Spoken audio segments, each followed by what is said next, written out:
Good morning বন্ধুরা, সকাল সকাল রান্নাঘর থেকেই আজকে ভিডিওটা শুরু করছি। তো ঘুম থেকে উঠে ফ্রেশ ট্রেশ হয়ে চলে এসেছি কিচেনে। রান্নাবান্না আমার শুরু হয়ে গেল, কারণ আমি যাব আবার স্কুলে। তো তার জন্যই সকাল সকাল রান্না শুরু করে দিয়েছি।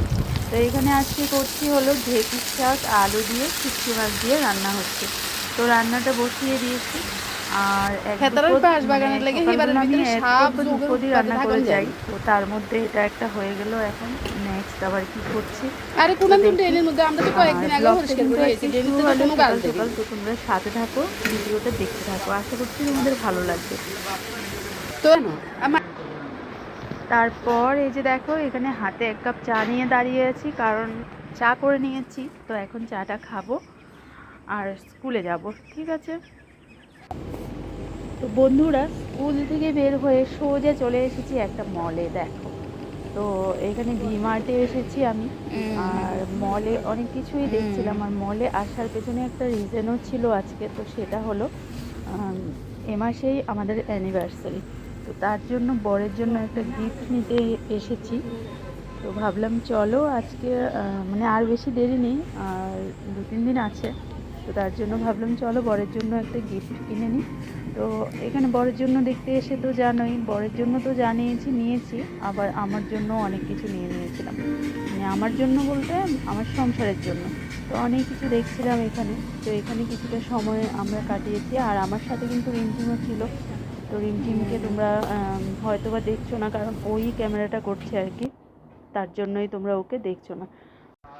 তো আমি তো সবসময় এরকমই করি, যে একটা জিনিস নিতে এসে আরও কয়েকটা জিনিস আমি নিয়ে নিই। তো দেখো, নিতে এসেছিলাম একটা জিনিস, কিন্তু এখান থেকে আরও বেশ কয়েকটা জিনিস আমি নিয়ে নিয়েছি। আর এবার চলো মল থেকে বেরোবার টাইম হয়ে গেছে। আর আমি ভাবছিলাম আর কি নেওয়া যায়। তো যাই হোক, কেনাকাটা মোটামুটি শেষ। তো এবার যাবো বাড়ির দিকে। তো চলো বাড়িতে গিয়ে আবার কথা হচ্ছে তোমাদের সাথে। তো বন্ধুরা, এই যে দেখো, বাড়িতে এসে সোজা ঢুকে পড়েছি কিচেনে, কারণ সকালবেলা রান্নাটা কমপ্লিট করতে পারিনি। তো তার জন্য বাকি রান্নাটা রেখেই চলে গেছিলাম। তো এখন এসে রান্না করব, তার জন্য সবজি কাটছি। তো কী রান্না করছি বলো তো? সকালবেলা মাছটা ভেজে রেখেই চলে গেছি। মাছ আলু পটলের তরকারি করব, সেটা আর করার মতো সময় হয়ে ওঠেনি। তো এদিকে দেখো, রিমঝিমও এসছে। ও একটু আমার কাজে একটু মানে হাত বাড়াচ্ছে। ও এদিকে আলুটা ভাজছে, আর সাইডে আমিও কিছু অন্য কাজ করে নিচ্ছি আর কি। তো রান্না করতে তো এসেছিল, কিন্তু এত গরম কিচেনে। তো বেশ কিছুক্ষণ সময় কাটিয়ে ও বলছে আর পারবে না, এখন বের হয়ে গেছে কিচেন থেকে, বের হয়ে যাবে অলরেডি। তো বাকি রান্নাটা এবার আমিই করেছিলাম। আর এখানে দেখো, আলুটাই ভাজতে মানে ওর অবস্থা খারাপ, এত গরম। আর সত্যি আজকাল কিন্তু ভীষণ গরম পড়ছে আজ কদিন ধরে। তো বন্ধুরা দেখো, রান্না করতে এসেছিল রিমঝিম, অর্ধেক রান্না করে চলে গেছে। আর গরম তো যা গরম পড়ছে কি বলবো তোমাদেরকে। এখানে দেখো, এখন পটল আর আলু দিয়ে হচ্ছে মাছের ঝোল। আজকে সকালবেলা রান্নাটা করতে পারিনি, তো তার জন্য এখন এই টাইমে রান্না করছি। স্কুল থেকে এসে তারপর রান্না বসিয়েছি। আর উনি রান্না করতে এসেছিলেন, কিন্তু এত পরিমাণে গরম যে কিচেন থেকে এখন বের হয়ে গেছে। দেখো, ওই যে গোলাপি গোলাপি কালার আছে ধানের। তো চলো তরকারিটা হোক। আর কিচেনে দাঁড়ানো যাচ্ছে না বন্ধুরা, এতটাই গরম। আর এখানে দেখো, ত্রিশুর বাবা গিয়েছিল একটু বাজারে, আর আসার পথে একটু দই আর মিষ্টি নিয়ে এসেছিল। তো সেটাই একটু দেখালাম। আমি বলেছিলাম একটু দই আনার জন্য, তার জন্য এখানে দই এনেছে। আর দুপুরবেলা তো এত রৌদ্র এত গরম পড়ছিল, ও চলে গেছে পুকুরে, বলছে ও একটু মানে জাল মারবে, মাছ ধরবে। তো আর একটু জলে ডোবাবে, তো তার জন্যই নেমে পড়েছে পুকুরে। দেখো, মাছ কিন্তু সেরকম কিছু পায়নি।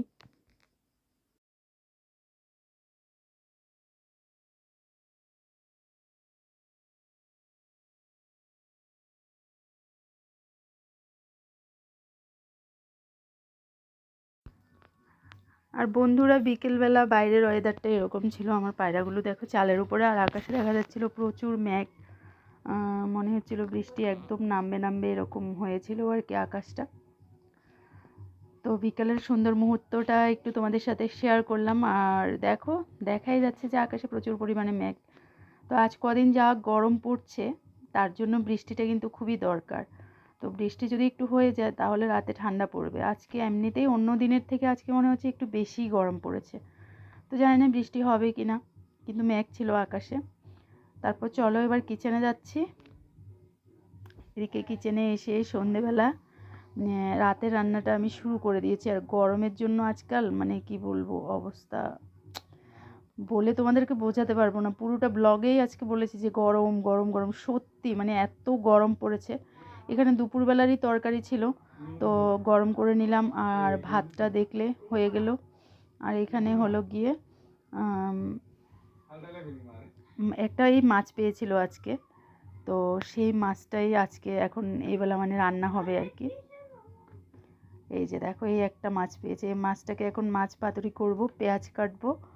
আর এখানে দেখো পেঁয়াজ কেটে নিয়েছি অলরেডি। তারপর যা যা মশলাপাতি লাগবে আর কি সব কিছু দিয়ে নিয়েছি। এবার একটু কাঁচা তেল দিয়েও মেখে নিলাম। আর কালকে না রান্নাটা বন্ধুরা এতটা টেস্টি হয়েছিল, পুকুরের জ্যান্ত মাছগুলো খেতে কিন্তু ভীষণ টেস্টি হয়। তো খুব স্বাদ হয়েছিল কালকে, এত ভালো লেগেছিল রান্নাটা। তো দেখো এদিকে আমি রান্নাটা বসিয়ে দিচ্ছি। আর আমাদের রাতের বেলা তো জানোই, এদিকে রান্না হবে, তারপর আমরা খেয়ে নেব।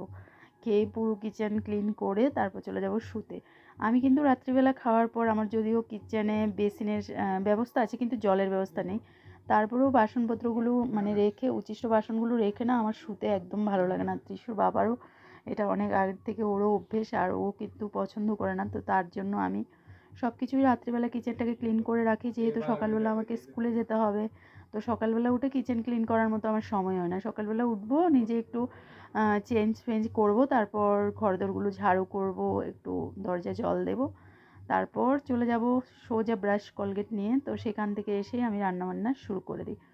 যেহেতু রাতের বেলা আমি কিচেনের বেশিরভাগ কাজটাই করে রাখি, তো সকালবেলা আমার সেরকম একটা অসুবিধা হয় না। তো চলো এদিকে তোমাদের সাথে গল্প করতে করতে আমার এদিকে রান্না দেখো হয়ে গেছে। আর এবার আমরা এখন চলে যাচ্ছি খেতে। তো আজকের ভিডিওটা এ পর্যন্তই রাখলাম বন্ধুরা। কেমন লেগেছে অবশ্যই কমেন্টে জানিও। ভিডিও ভালো লাগলে লাইক কমেন্ট শেয়ার করো। তো চলো টাটা, গুড নাইট, সবাই ভালো থেকো।